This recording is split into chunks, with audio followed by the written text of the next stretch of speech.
Morning, good afternoon, evening, global population. Sunfish Street. Well, it looks like they've made the next move. What are we going to do?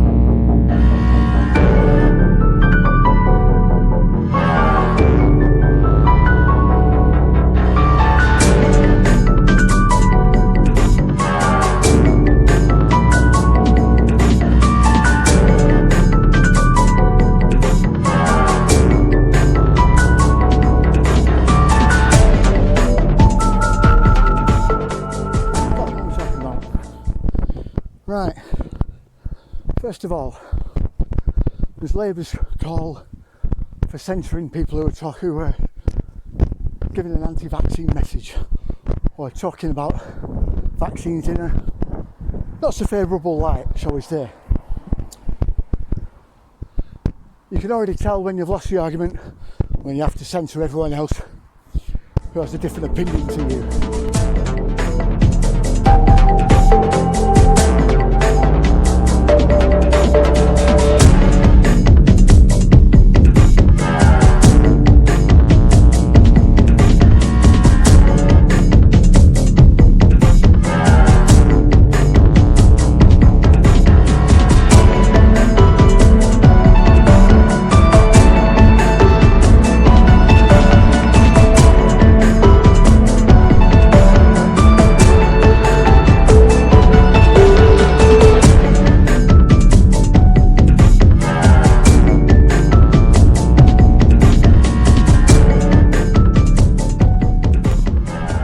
That's what we find with the government. There's mounting evidence. In fact, there's a huge amount of evidence in support of the anti-vaccine message.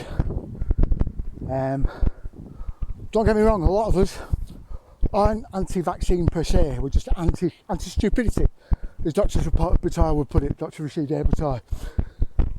Why? Because of the companies that were involved. With their manufacture and their distribution. Companies like Pfizer, for instance, AstraZeneca, GSK, all of these companies are renowned for having serious problems with their products that cause massive damage to the people that they're given to, including the drugs and more specifically the vaccines that they throw out. One of them being Pandemrix that GSK released for the swine flu epidemic that paralysed millions in, hundreds of thousands in the US and gave nearly quarter of a million to 500,000 children in the Republic of Ireland narcolepsy. Don't hear anything about that, do we? These are the things you have to look out for. Pfizer's no different. But then, I can't see this vaccine that Pfizer is going to release actually going anywhere. I'll give you my reasons why. I think it's all to basically shut Mike Yeadon up so they can carry on with what they're doing. Very foolish plan. Now it's got everyone's hopes up.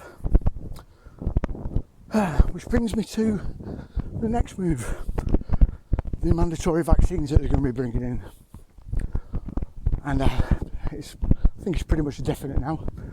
I goes without saying, judging by the MHRA's job posting for a AI engineer to basically construct the AI to gather the data on the huge amount of damages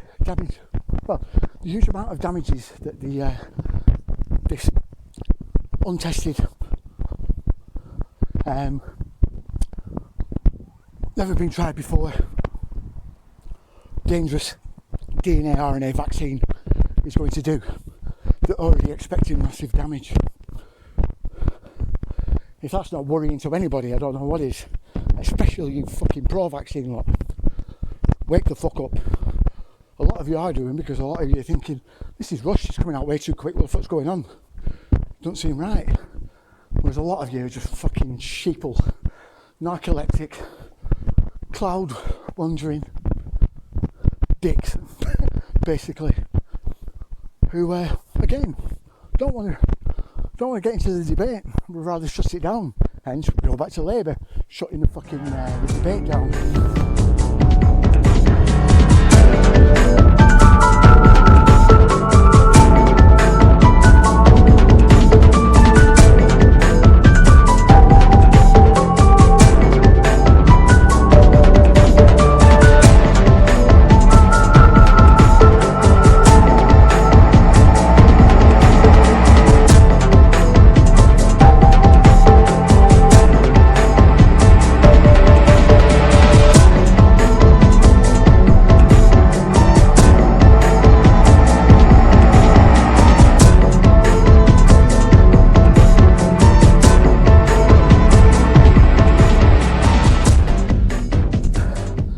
Coming. It's just that what we're going to do about it. Well, we need to write to MPs. Protest peacefully. Remember that, peacefully. The minute you start with violence, they'll respond with violence and it'll only escalate. And I think that's exactly what they want and what they're looking for. So, what do? You refuse, point blank. You don't give a shit what they say. You aren't having it, because as soon as you take it, you won't be human anymore. It's that simple. You'll be a product of Pfizer or GSK or whoever makes the vaccine. Now, more news. Boris is isolated for 10 days. Why is he self-isolating for 10 days? Could it be maybe there's an arrest warrant for him too? Don't forget, Matt Hancock's either going to be in cuffs today or, well, sometime today, but definitely sometime this week. And then look, according to Michael O'Binish, he's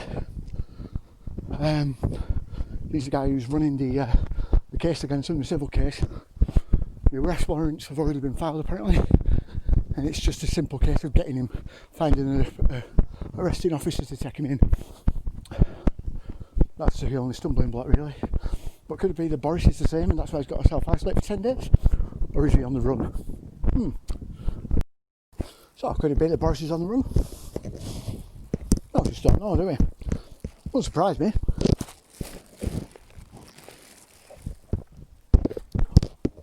They've probably got wind of Hancock. Looking like he's going to be arrested. So maybe they did. But on top of that, this is a good one. Good old President Trump has opened a formal investigation into the dirty dossier, shall we say, that started the Russian collusion hoax, and basically deemed it as a threat to national security and open criminal proceedings against the British government. Well, at least it'll hit the British establishment. So, it would appear they're getting it from both sides. Blinding. We'll just have to see how it goes there. Anyway, thanks for watching. Like, share, subscribe. You know what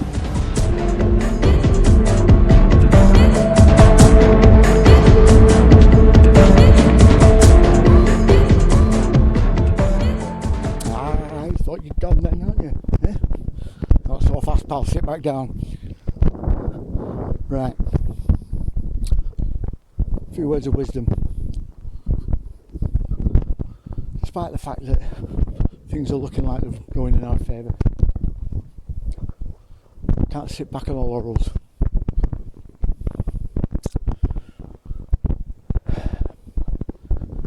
these people are normally very patient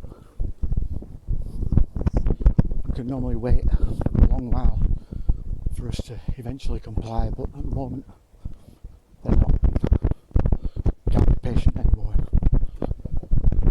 You have to move quicker, because like I said before, a lot of times these people are on a schedule.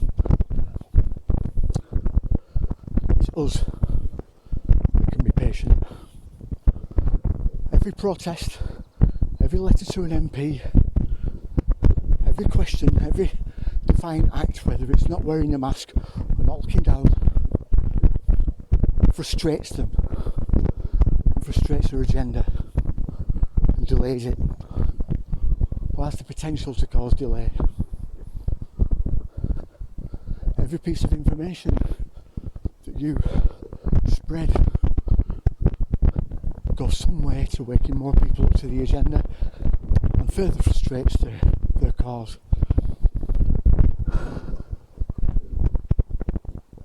We're on, I've said before that we've been on a tipping point. We've been on that for a little while now. We could go either way. But we're getting there. Boris having to self-isolate for 14 days. The timing is a little bit dubious, has to be said. A little bit suspicious. Especially when you consider Matt Hancock's arrest warrant is supposed to be being signed today. That being the case, and he's meant to have a press conference at 5 o'clock. Whether they'll arrest him today or not, I don't know. But it'd be interesting to see if he actually turns up. It'd be also interesting to see who else turns up to it. Because I'd like to know where Whitty and Valance are, our de facto PM. I'd like to know where they are right now. The arrest warrant's upcoming for them as well. Michael Loeb this year wasn't kidding when he said he was going to take the entire Parliament to court and the entire Sage Committee. That's going to happen. And the case is strong.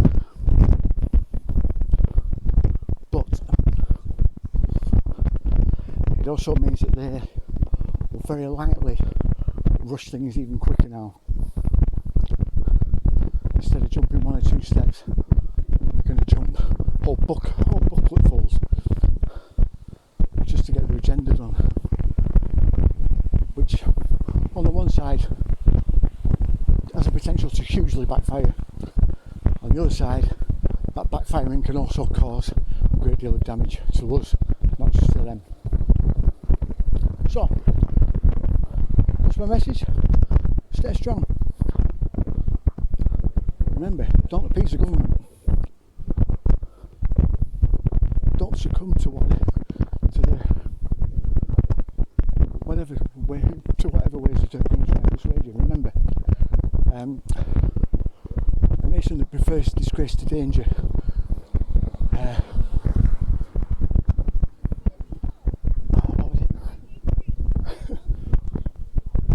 is prepared for a master and deserves one. Never a true word said.